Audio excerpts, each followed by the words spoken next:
From a studio high above the clouds of the Okanagan Valley, this is the Cannabis Podcast. Exploring the world of Canadian cannabis culture, one toke at a time. Now, here's your host and bud tender, Gary Johnston.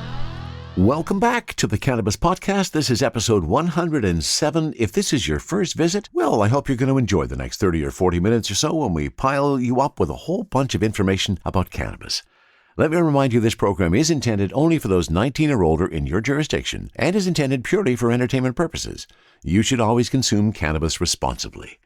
And on this episode, we are going to recognize the fact that just yesterday was National Truth and Reconciliation Day here in Canada. And to honor that, we're going to talk about some Indigenous-owned cannabis companies in a story from Okanagan Z. We're also talking another story from Okanagan Z. The Health Canada review is finally about to begin, and we're going to give you a little information on the man behind that Cannabis Act review. Did you know that the most profitable cannabis companies in Canada are government? A story from MJ Biz Daily on that. And often we'll hear questions from people about how long will my cannabis last? Is there an expiry date for cannabis? Well, we got a story from actually Cannabis Training University on how long will your weed last. And on Cultivar Corner, it's mint cream cake from the folks at BC Black and Dunesberry Farms. A delicious indica. That's coming up for a taste later. All of that and more on episode 107 of the Cannabis Podcast. And before we get too far along, let me thank some subscribers. First of all, Rob. Rob has bought me a bunch of doobies over the last few months, and now I'm pleased to say, Rob, welcome as a subscriber to the Cannabis Podcast. I'm glad you're along for the ride. Also, thanks again for another month from Will, Christine, Kevin, Jordana. Love having you along for the ride as well. If you feel so inclined, you can go to buymeacoffee.com/cannabispodcast.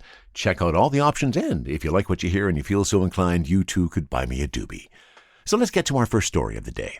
Yesterday, in Canada, was National Truth and Reconciliation Day. It was our second year of recognizing that day. I was going to say celebrating, but it's certainly not a celebration. It's a recognition of the damage done to Indigenous people across our country for years and years, and how there has to be some effort to recognize and change all of that. So I hope if you were in Canada, you had an opportunity to participate in some of the events yesterday and understand and recognize some of what has happened and what has to happen in the future. And as part of that, the OZ did a story on 5 Indigenous-owned cannabis companies, and I thought that was an appropriate topic to bring to you today, too. Now, this is a story from OkanaganZ.com, written by my buddy David Wiley. Cannabis has been an economic driver for Indigenous communities across Canada. It's also been part of some Indigenous cultures for many generations. Indigenous-owned and affiliated companies are helping with employment, entrepreneurship, and tourism, as well as helping contribute to the cultural conversation happening in Canada. Here are 5 Indigenous-owned cannabis producers to check out and try. Sugarcane Cannabis is wholly owned by Williams Lake First Nation, the WLFN. Sugarcane Cannabis was part of the WLFN's vision to produce the highest quality, small batch craft cannabis, and to make it available to people directly from the facility in which it's grown. Their journey started in 2020, when construction of a 7,000 square foot purpose-built facility started. In 2022, construction was completed and Sugarcane Cannabis received its micro-cultivation license. Sugarcane features state-of-the-art cultivation techniques, an industry-leading grow team, and a spectacular boutique retail outlet offering a truly curated cannabis experience. They're located in Secwepemc territory in Williams Lake, BC. 7 Leaf Cannabis, roots and heritage as an Indigenous licensed producer is apparent from the get-go with the name Sovereign, referencing the importance of what it means to have sovereignty and independence as a First Nations community. The Akwesasne Gagne Geha Mohawk territory has a long-standing history of geographical complexity. The land straddles both international, U.S. and Canada, and provincial, Ontario and Quebec borders. The name Sovereign works in synergy with the branding, which features topographical renditions of the land shown as a single entity, as well as the exact coordinates for the reservation. All Nations is leading the way for meaningful Indigenous participation in the licensed cannabis industry. They aspire to be the world's largest Indigenous cannabis company, delivering prosperity and social impact to the communities where they live and work. All Nations combines BC-grown cannabis, expertise, and Indigenous social impact to create a powerful cannabis presence, which is becoming recognized as a high-quality producers and a unique business model that has unprecedented growth potential. They've released Stolo Haze and Mac Daddy. Red Market brand launched on June 21, 2021 on National Indigenous Peoples Day. Their logo is the symbol for prosperity in Anishinaabe tradition. The company brings Canadians another way to support First Nations communities. The Red Market applies their collective knowledge and wisdom, combined with modern cannabis expertise, to cultivate and support Indigenous communities. Through Red Market, founder and CEO Isadora Day believes that true Indigenous nationhood can be achieved by striving in every way for the development of healthy, wealthy Indigenous communities. Red Market acknowledges and respects their roots by devoting a portion of their profits to creating sustainable First Nation community health and wealth. Exceptional cannabis isn't the only thing J-Buds Cannabis is working for. The family has a history of working on environmental cleanup projects in the Canadian North and works hard to ensure limits on the environmental impact of all activities that J-Buds is involved with. As an Indigenous-owned company, they encourage a diverse working environment and have implemented training programs to encourage professional development for all staff. A family-owned and operated micro-cultivation facility in Summerland, brothers Noah and Dylan Johnson work together to lead the cultivation team. Having grown up together off the grid in the Northwest Territories, the brothers have a strong connection and they cultivate the crops with care and attention. Harvests are hang-dried and slow-cured, and all stages including hanging, drying, trimming, and storage happen in carefully controlled environments. Where the OZ is located, in the Okanagan Valley of BC, we live and work within the unceded territory of the Syilx Okanagan people. And I would say the same thing. So where the Cannabis podcast is produced is within the unceded territory of the Syilx Okanagan people. From the cannabis-infused studio in the clouds, this is the Cannabis Podcast. And we're going to stay with my buddy David Wiley at OkanaganZ.com for our second story of the day. And this is big news because we've been talking about this for a long while. The fact that Health Canada had not yet started the review of the Cannabis Act, which was promised in the legalization and was set to begin at the beginning, or rather the end of year number 3. Well, we're almost at the end of year number 4 now. But I'm pleased to say it has begun, and here's a story from David Wiley on the man heading up the long-awaited legislative review of the federal cannabis file. He is highly regarded for speaking truth to power. His name is Morris Rosenberg. Morris earned the Order of Canada distinction on November 19, 2015, and was the epitome of an effective and ethical public servant, highly regarded for speaking truth to power, says his bio on the Governor-General of Canada site. It notes he was recognized for his effective and ethical leadership as a senior public servant. On Thursday, the federal government held a press conference in Ottawa to announce the launch of the legislative review of the Cannabis Act, a mandatory review of cannabis legislation that's now overdue by nearly a year. With the September 22nd launch of the review, a report is due to the House of Commons within 18 months. Initially, the review was to have a narrow scope, looking into public health, Indigenous issues, and youth use. However, the upcoming review will now be much more inclusive, says Minister of Health Jean-Yves Duclos. The scope is very broad. All views will be welcomed, he says. Now the review will encompass cannabis industry concerns too, such as the federal excise tax and current caps on THC in edibles. It will examine the economic, social, and environmental impacts of legalization. Mr. Rosenberg will have a difficult task, says Duclos.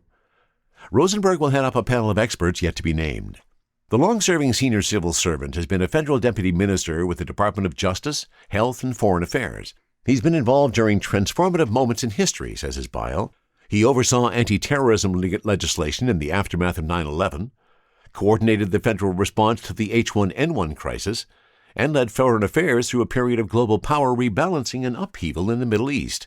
Rosenberg served as president and CEO of the Pierre Elliott Trudeau Foundation from 2014 to 2018. The foundation is an independent and non-partisan charity. Liberal MP Nathaniel Erskine Smith, who co-chairs the All-Party Cannabis Caucus, also spoke at the news conference. We have been in many ways world leaders in advancing sensible drug policy, and legalization and regulation of cannabis is an example of that, he said. But we didn't get it perfect. We didn't get it exactly right for the first time. A wide-scale public consultation process will be part of the review, including the public, governments, Indigenous peoples, youth, marginalized and racialized communities, cannabis industry representatives, and medical cannabis users, as well as experts in health, substance use, criminal justice, and law enforcement. And there is a survey related to this review of the Cannabis Act. I have posted a link to that survey with the show notes, and I encourage everybody in Canada to fill out that survey. Let's give them all of the information required. And as I saw pointed out in a thread that I was reading about this, one person went through and just said higher dosage of edibles was the answer to all the questions. And another person commented, that's not really helpful. That's just going to get that summary thrown out in the review piece, and you really should be putting your honest answers to those questions. So Morris Rosenberg is leading the review. Let's hope we get a summary report in the 18 months as promised, and there are some significant changes to the cannabis legalization laws. And for our next story, we're going to mjbizdaily.com and a story by Matt Lamers, their international editor. Did you know Canada's most profitable cannabis businesses are government-owned? The most profitable cannabis businesses in Canada are owned by various levels of government, according to MJBiz Daily research.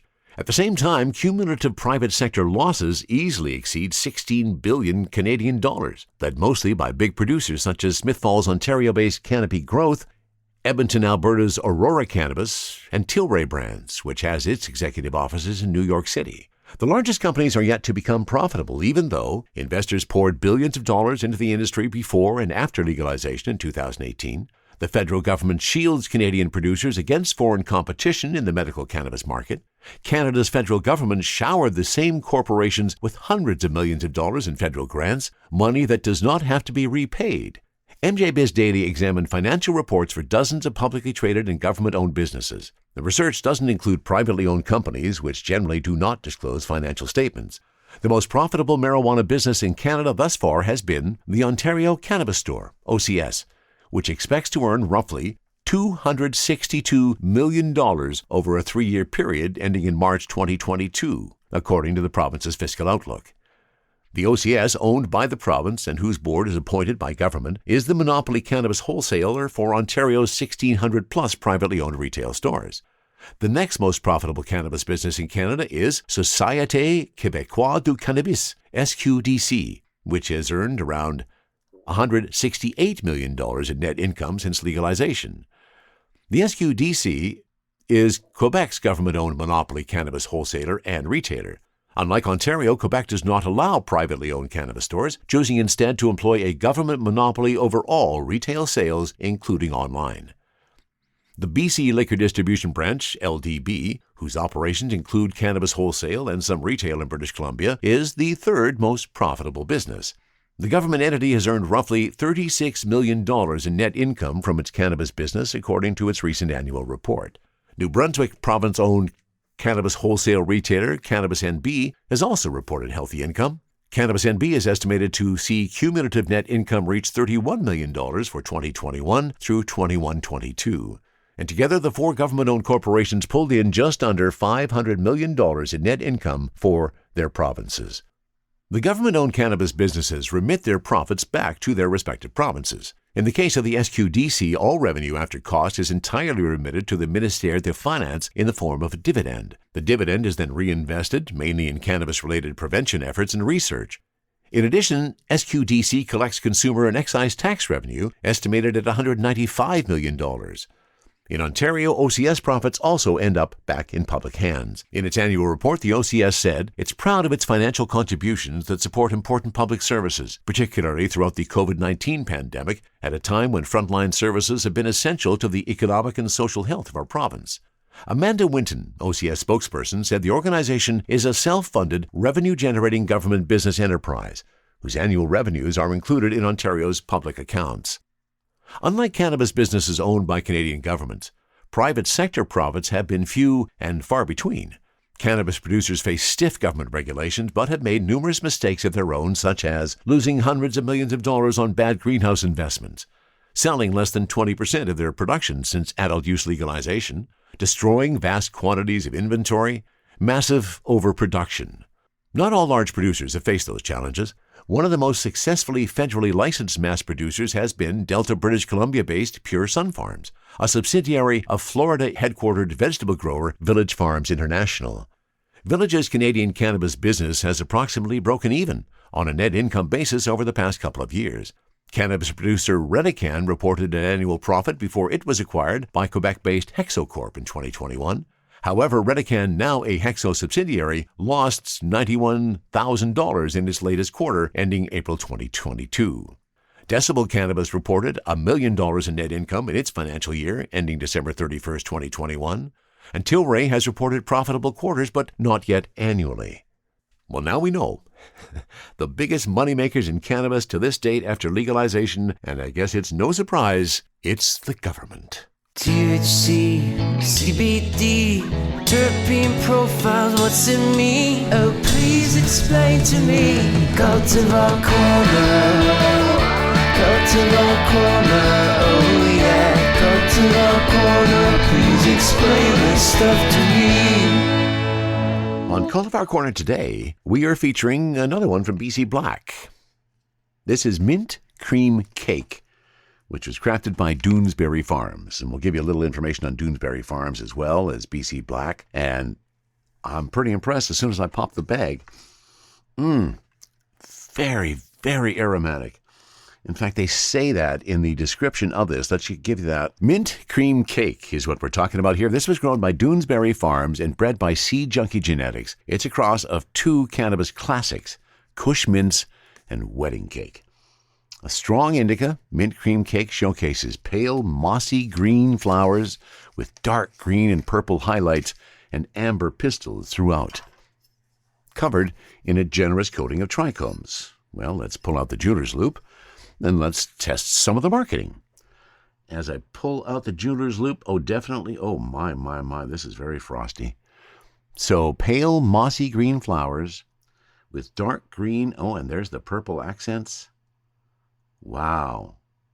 Excellently described. The nose is described as creamy vanilla cake overpowered by strong skunk. In other words, this flower is extremely pungent. And I have to say that. When I opened up the bag, it just, bam, smacked me in the face first thing. Absolutely a delicious aroma. Nice looking bud. Well trimmed. I don't have any issues with how that has been done. It's good. Give it a bit of a squeeze, get a bit more of that aroma off of it. What's the details on it? The THC ranges from 24 to 30%. Your primary terpenes at about 1.94%. The primary one's delta-limonene at 0.48%, beta-caryophyllene sitting at 0.36%, and linalool at 0.29%. And I'm not surprised that there's some linalool in there because it's very aromatic. Your flavor is going to be citrus. Maybe that comes from the limonene. Pepper. Maybe that comes from the beta-caryophyllene. And lavender, which probably comes from the linalool.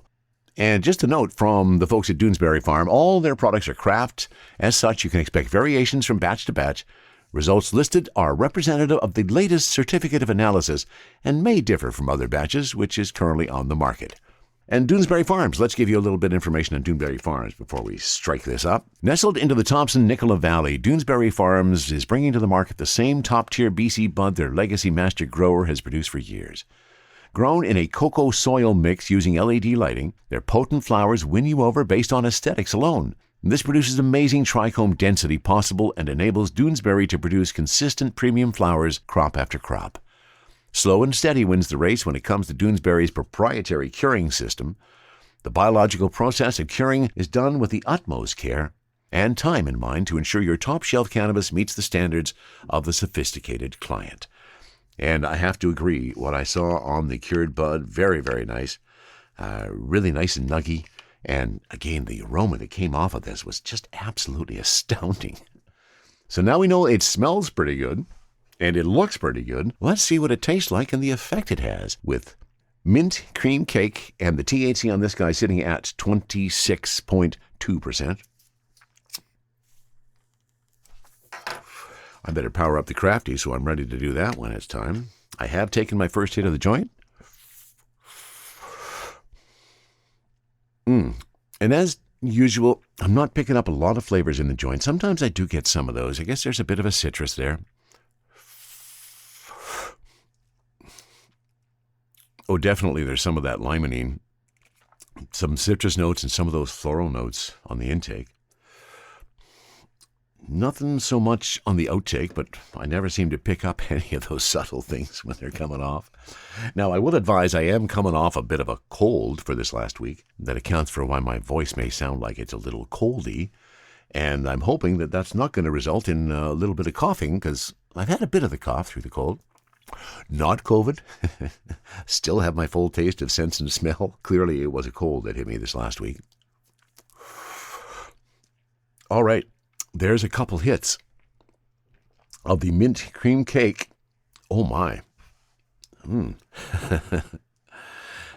First hit of the day, which is always a good opportunity for a true Cultivar Corner to see what this weed is going to do for me. And I have to say, with those first couple of tokes, she's coming on. I'm starting to feel those happy highs coming in. This group of terpenes, this terpene profile kind of really hits me. Delta-limonene, beta-caryophyllene, and linalool all wrapped up in a nice, flavorful, aromatic package. Smooth smoke. I got lots of nice white ash coming off of that joint. And now my Crafty Plus is ready. Let's see what this stuff tastes like.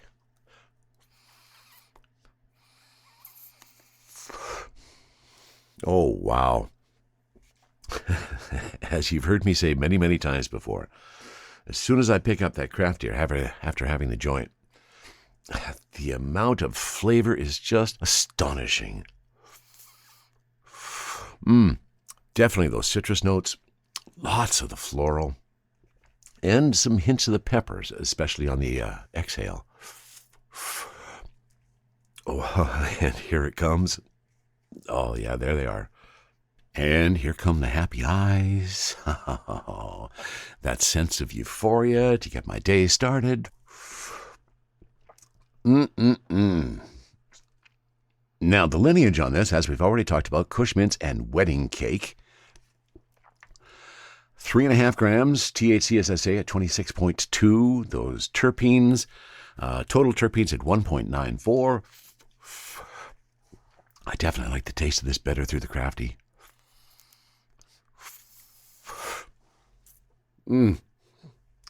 So here you have another legacy grower in British Columbia coming to the market, another master grower putting his work forward, and I think the folks at Dunesberry Farms are doing a pretty good job.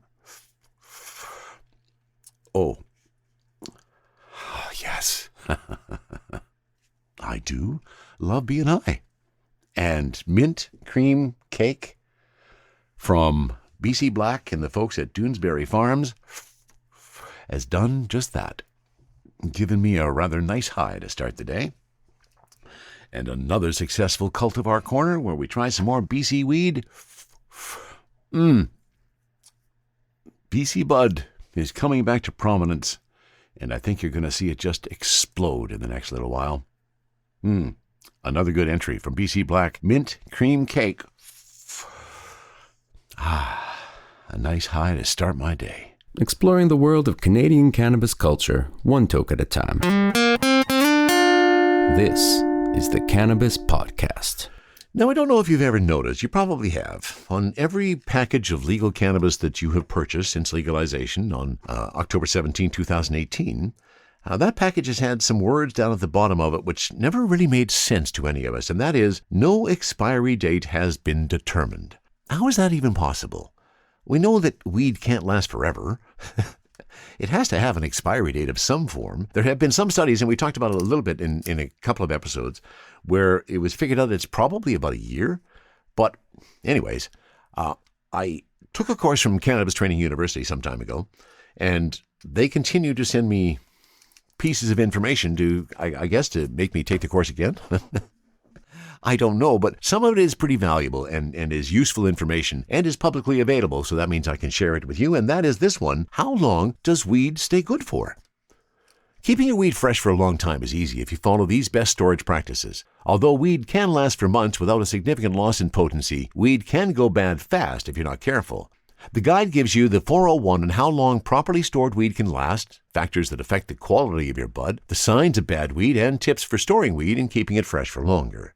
Many cannabis users search online for how long is weed good for. Under the best storage conditions, the typical cannabis shelf life ranges from 6 months to 1 year. Of course, this depends on many factors, including the product type, storage location, and other factors. Weed potency can go down over time. For example, one study found that weed loses 16% of its THC potency in 1 year, 26% in 2 years, and 34% in 3 years, 41% after 4 years of storage. A fresh nug with a strong aroma, flavor, and potency can turn old over time into a dry, odorless, and low-potency flower. While it may not provide the best smoking experience, old weed may still be good to consume. We know weed can get old, but can it go bad? Yes, weed can turn ugly if you're not careful. Storing weed in areas with excessive humidity could lead to mold, which can be harmful if consumed. Do not smoke moldy weed. Otherwise, old and low-potency weed would taste harsh and would not give you the best experience. Is your weed still good to use? Well, we've all been there. You find an old nug and don't know if it's good or not. It's definitely not fresh weed, but is it bad? Here's some signs your weed has gone bad. Mold. Consuming moldy weed is not good. Mold can develop in environments that are too humid. Mold can have a white or gray powdery look and smell musty. How your cannabis feels in your hands can tell you a lot about its quality. If it's too wet and spongy, it has a higher risk of mold. If it's too dry and crumbles in your fingers, you know it's lost a lot of its potency and maybe a harsh smoke. Weed is supposed to have a pleasant aroma, whether fruity, sweet, earthy, or skunky. If it smells musty, do not consume it. It likely has mold. Know the factors that can affect how long weed stays good is essential. Cannabis growers spend months vegetating and flowering the plants to produce dense and pungent cannabis buds with tons of trichomes. Excessive humidity can wreak havoc on your buds, creating the perfect breeding ground for mold and bacteria. But too little humidity can also hurt by drying out your nugs. Under optimal conditions, cannabis buds should remain between 54 and 63% relative humidity. Many people ask how long does weed stay good in a Ziploc bag? It can remain good for many weeks depending on how you handle and store it, but plastic bags have a static charge that can attract the bud's trichomes. Edibles such as cannabis-infused brownies, cookies, and gummies should be kept in their original packaging and stored in a cool, dry, and dark place. Gummies and hard candies may be more prone to heat damage than other edibles like baked goods. Cannabis concentrates can be stored in glass or silicone containers. Vape cartridges containing cannabis oil should be stored in a dry, dark, and cold place and kept upright to prevent oil from spilling. Many people search online for how long does weed carts stay good. In optimal storage conditions, vape cartridges can be good for 6 months to 1 year. And there's some information on storage from CTU. If you're interested in cannabis training, you can maybe check them out. I've included the link to the story, of course, with the show notes. And the debate goes on. How long does weed actually last? Let's finish off this episode with another event, a cannabis event that happened here in the Okanagan just last week at the Hotel El Dorado, actually right next door at the Manteo Resort. It was 200 cannabis professionals gathered in Kelowna at an event that was organized by StratCan. And it brought together a whole mix of producers, retailers, and ancillary services. And guess what? This is another story from OkanaganZ.com. StratCan founder David Brown tells the OZ that direct delivery was a hot topic at the September 26th event, where about 30 BC micros attended. People are excited about direct delivery, he says. This gives retailers and processors a chance to meet eye to eye. The Growing Relationships Industry event has been in the works for over a year, but was canceled at one point by COVID-19 restrictions. Brown says one of the challenges in the legal cannabis industry is a lack of unity and a lack of organization. This amazing industry event has brought together an array of cannabis professionals, he says. While the BC government wasn't represented, a federal government rep from Innovation, Science and Economic Development Canada attended, and attendees also discussed the excise tax and edible limits and a lot more, and I was one of those attendees. It was another event in the beautiful Okanagan, and the Okanagan just shone that day. I mean, the sun was out. It was a beautiful day. The outdoor patio right beside the conference room where the event was busy all day. I think there were a number of people who spent most of the time out on the patio using it as a consumption lounge rather than inside with the conversation, and there was lots of great conversation. Basically, they were split into 3 different groups. There was the micros, the macros, the processors, and the retailers. So I guess that's 4 groups, isn't it? Well, you'll forgive me my math, but it was a really interesting event. I was pleased to be there. One of the major sponsors was BC Black. The folks from BC Black, including Janine Davis, who's basically running things, she was there along with her whole team, and they have such energy. It was just a blast to get to know more of them. Jeff and Sherry Oben from Smoker Farms were there. I met Kyra from Pineapple Buds down in Oliver. I had a chat with Nasco from Sweetgrass Cannabis. Just a whole bunch of different people and a really exciting event. It was, again, just fabulous to be sharing in a cannabis event with such a diverse group of people. Todd was from Caslow, and he brought some of his outdoor weed, and this was the only one, I think he said, out of 26 different phenos they tried that actually harvested in time for them to harvest in Caslow, which is a fairly late harvest time. And he had a big jar of it, and he was just giving out samples. I partook of some of his samples.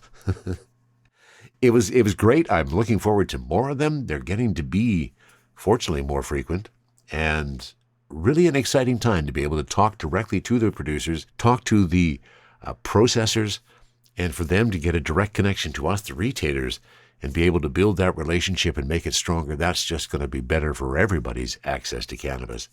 So congratulations to David Brown at StratCan. A fabulous job. David did the emceeing of the whole thing. He basically did it from start to finish and did an excellent job. Well done, David.